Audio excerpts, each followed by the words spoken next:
फिर दाल कहाँ से लोगे? तो दाल का वीडियो तो बनाना पड़ेगा।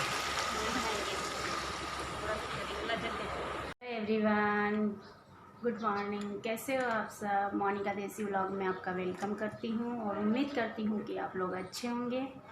और मेरे मॉर्निंग का सारा काम ख़त्म हो गया था और अभी बाहर बैठे हैं और मैं नहा के आई थी। कपड़े भी मैंने सारे धो लिए थे सुबह के, मम्मी जी को चेंज करवा के, सासू माँ को। और सॉरी कि आजकल मैं आपके कमेंट्स का मतलब फटाफट जवाब दे नहीं पाती हूँ, क्योंकि मेरे जो वीडियो होती है वो अपलोड करके मैं बहुत धीरे धीरे, मतलब मेरा जो घर का काम होता है या फिर आजकल जो बहुत ज़्यादा बिज़ी रूटीन है मेरा, तो उसकी वजह से मैं आप लोगों का जवाब नहीं दे पाती हूँ, तो उसके लिए सॉरी।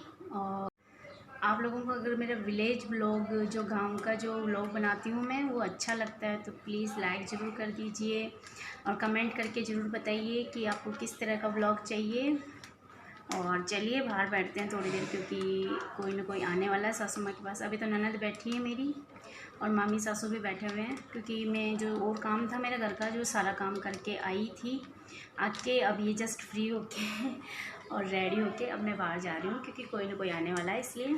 तो चलिए बाहर चलते हैं। ये हो चुका है दिन का टाइम और दिन में कोई ना कोई आता है और कोई नहीं, सामने रहते हैं हमारे, वही प्रिया आई थी मिलने के लिए और उसके दोनों बच्चे हैं। लाइट चली गई थी तो मैं पंखा दे रही थी सासू माँ को। और आज मैं मतलब थोड़ी सी ज़्यादा खुश थी, क्योंकि जो मेरे ख़ास है, सबसे ख़ास मेरी दीदी, वो मुझसे मिलने आए थे। क्योंकि कुछ होता है ना लाइफ में कि किसी को देख के दिल खुश हो जाता है, तो हकीकत में मैं उनको देख के खुश हो जाती हूँ और मेरा मन भी अच्छा हो जाता है। मैं चाहे कितनी भी टेंशन में होती हूँ या फिर कुछ भी होता है मेरी लाइफ में, तो मैं उनसे थोड़ी सी बात कर लेती हूँ या फिर उनसे थोड़ा सा शेयर कर लेती हूँ, तो मैं मतलब मेरा काफ़ी मन हल्का हो जाता है। काफ़ी नहीं, बहुत हल्का हो जाता है, हकीकत तो ये है। पर इनसे मैं ज़्यादा बात नहीं कर पाई और फ़ोन पे तो खैर मेरी होती रहती है, पर आजकल नहीं होती है, क्योंकि आजकल टाइम नहीं मिलता मुझे बिल्कुल भी। क्योंकि लाइफ में कोई ऐसा है ना, मतलब मैं हस्बैंड के साथ भी शायद शेयर नहीं करती, मतलब वो सारी बातें इनके साथ शेयर करती हूँ। मेरा मन हल्का इनके साथ होता है, मुझे मेरे दिल में जो भी चल रहा होता है मैं इनसे ही शेयर करती हूँ। मैं मतलब मेरी लाइफ में ख़ास पॉइंट, सबसे ज़्यादा ख़ास यही है, तो वो ही आए थे, मैं उनके साथ ही बातें कर रही थी। पर यहीं रहते हैं वो, अभी बाहर रहते हैं, आप लोग भी शायद जानते होंगे दीदी को।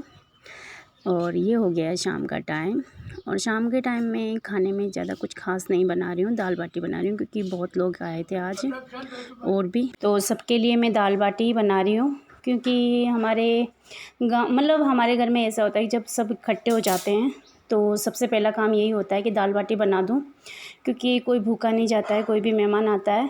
और जब अगर कोई खाने के टाइम आ जाता है तो शायद उसको भूखा भी नहीं भेजना चाहिए, क्योंकि मेहमान तो बड़ी मुश्किल से हमारे घर पे आते हैं, वैसे भी रोज़ रोज़ कोई भी नहीं आता, किसी को इतना टाइम नहीं मिलता है।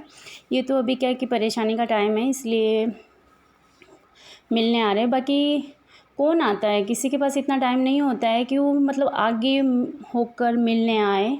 खुशी में तो बहुत, मतलब जैसे कि अब नॉर्मल चल रही होती है हमारी लाइफ, तो बहुत कम लोग आते हैं, पर जैसे कि किसी पे कोई प्रॉब्लम आ जाती है, कोई ऐसी परेशानी आ जाती है, तो मतलब आगे से आगे रोज़ कोई ना कोई मिलने आता है।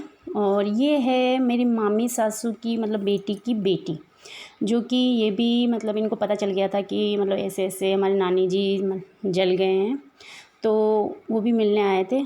और यहाँ बना रही थी मैं खूब सारी दाल एंड बाटी। तो इतने लोगों की दाल बनेगी तो इतने बड़े भगोने में ही बनेगी, क्योंकि दाल तो मैंने बॉईल कर ली थी गैस पे ही पहले, और पर मैं छोंक यहाँ लगा रही हूँ और यहाँ बना रही हूँ मैं बाटी। और बाटी बनाते टाइम पे मेरी सासू माँ के घर पे इंजेक्शन लगाने लिए आता है, वो आ गया था, तो शायद उसको इतना एक्सपीरियंस नहीं है इंजेक्शन लगाने का, क्योंकि मैंने बुलाया था वो पहले, जो तो ठीक था, पर ये अभी इन लोगों ने बुलाया है तो इसको ज़्यादा शायद जानकारी नहीं है।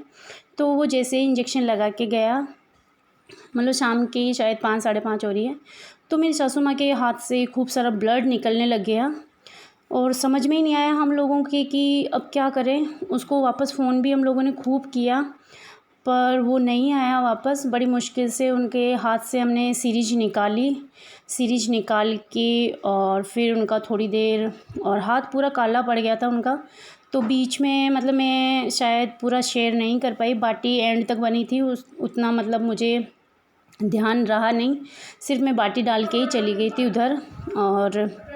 और कहते हैं ना कि अगर किसी को कोई काम नहीं आता तो नहीं करना चाहिए, और अगर कोई लोग जैसे ज़्यादा होशियारी दिखाते हैं ना कि नहीं हम कर लेंगे, तो ऐसा नहीं करना चाहिए। किसी की ज़िंदगी के साथ कोई खिलवाड़ नहीं करना चाहिए। किसी को नहीं आता है तो साफ मना कर दो यार कि हम लोगों को ये काम नहीं आता है, तो शायद हम उससे ये काम नहीं करवाएंगे।